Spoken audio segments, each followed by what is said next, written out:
안녕하세요, 끼범입니다. 요즘 대학생이나 직장인들 사이에서 태블릿을 사용하는 사람들이 많아졌다고 합니다. 우선 당장 여러분들에게 가장 먼저 떠오르는 태블릿은 무엇이 있을까요? 라고 물어보면 2명 중 1명은 분명 아이패드를 떠올릴 겁니다. 저 역시도 그런데요. 그런 태블릿 PC의 장점, 제대로 알고 쓴다면 활용도가 더 좋아지겠죠? 오늘은 그런 태블릿 PC 아이패드 프로 3세대 12.9인치 모델을 사야 되는 이유 5가지에 대해서 얘기해 드릴게요. 첫 번째, 페이스 아이디와 디스플레이입니다. 아이패드 3세대는 이 전 세대들과 다르게 페이스 아이디를 지원합니다. 휴대폰의 지문인식이라면 적당한 크기로 한 손에 잡을 수 있기 때문에 지문이냐 얼굴 인식이냐 취향 차이라고 말할 수 있을 것 같은데요. 이렇게 큰 태블릿의 경우에는 결국은 2손으로 들어야 되기 때문에 바로바로 잠금 해제가 가능한 페이스 아이디 기능이 유리하다고 생각해서 장점으로 넣었습니다. 뿐만 아니라 리퀴드 레티나 디스플레이가 적용되면서 사실감 넘치는 색감과 뛰어난 반응성을 불어넣었다고 합니다.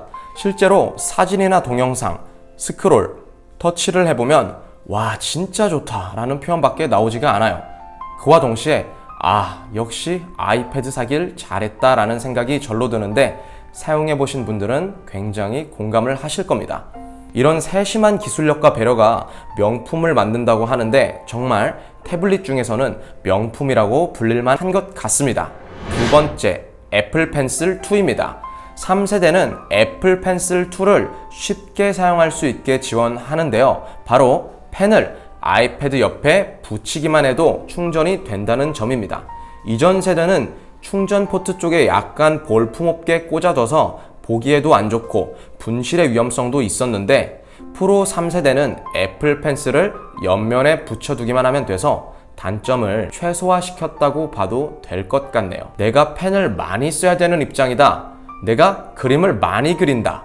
프로 2세대를 쓰고 있는데 좀 더 편리하게 애플 펜슬을 쓰고 싶다라고 생각하신다면 이 이유 하나만으로도 3세대를 구매할 이유가 생긴 거예요. 세 번째, 큰 화면의 활용성입니다. 굉장히 포괄적으로 말했는데 이 이유가 아마 가장 큰 장점이 아닐까 싶습니다. 아이패드는 휴대폰도 아니고 랩톱도 아닌 딱 그 중간이라고 생각합니다.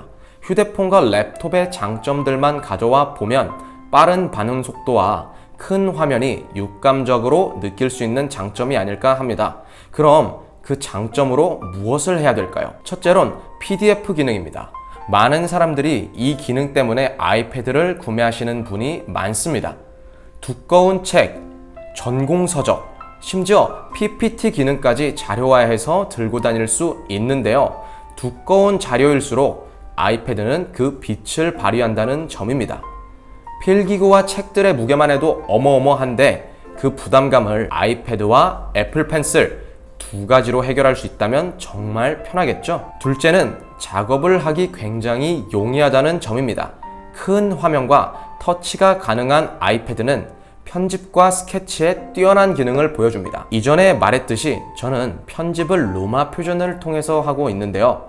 휴대폰으로 작업할 때와는 확연히 편리한 정도가 다르더라고요. 정말 전문적으로 작업을 해야 된다면 컴퓨터 프로그램을 사용해야 되는 게 맞지만 최상이 아닌 차상의 결과를 만들어낼 때 정말 편하고 보다 쉽게 편집과 스케치 작업을 할 수 있습니다. 네 번째, 성능입니다. 3세대는 애플에서 만든 A12X 바이오닉이라는 칩이 탑재되었다고 합니다. 이는 초당 5조 번의 연산 속도와 2배 빠른 그래픽 성능을 제공한다고 합니다. 쉽게 말해서 웬만한 노트북보다는 빠르다는 의미를 가지고 있습니다. 증강현실이나 게임과 같은 높은 그래픽 성능을 필요로 하는 곳에서 탁월한 반응 속도와 부드러운 화질을 보여줍니다.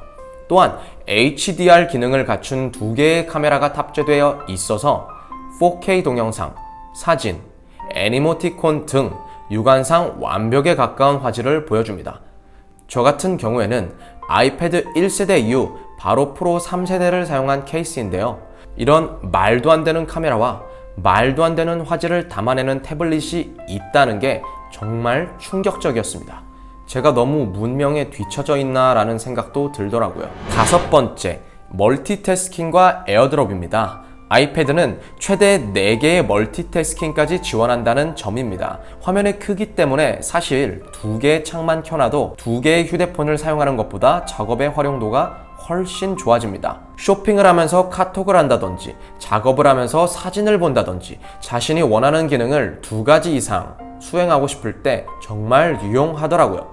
저 같은 경우에는 블로그를 하나 운영 중인데 글을 작성하면서 사진을 본다든지, 다른 글과 비교를 해야 될 때, 유튜브를 보면서 카톡을 할 때 자주 사용하게 되더라고요. 잘 모르시는 분들을 위해 부가적으로 에어드롭 사용법을 알려드리고 마치도록 하겠습니다. 우선 옮기고자 하는 두 기기에 블루투스와 와이파이를 켜줍니다. 받고자 하는 기기에 에어드랍을 켜주시고, 보내고자 하는 기기에서 에어드랍을 통해 내보내기만 하면 보다 빠른 속도로 사진, 동영상, 음악을 옮길 수 있습니다. 이는 iOS 기종으로만 가능하니 참고해주세요. 오늘은 아이패드 프로 3세대 12.9인치 모델을 살펴봤는데요. 발전된 기능과 성능에 대해 안 좋은 점은 없었나? 이렇게 칭찬만 해도 되나 할 정도로 너무 입이 마르게 칭찬만 한 것 같네요. 그래서 다음 편은 입이 마르도록 단점에 대해서 얘기해 볼 테니 구독 누르고 조금만 기다려주세요. 또 궁금한 점이 있다면 댓글과 이메일을 통해 얘기해 주시면 상세하게 알려드리도록 하겠습니다. 그럼 다음 편에서 뵙죠.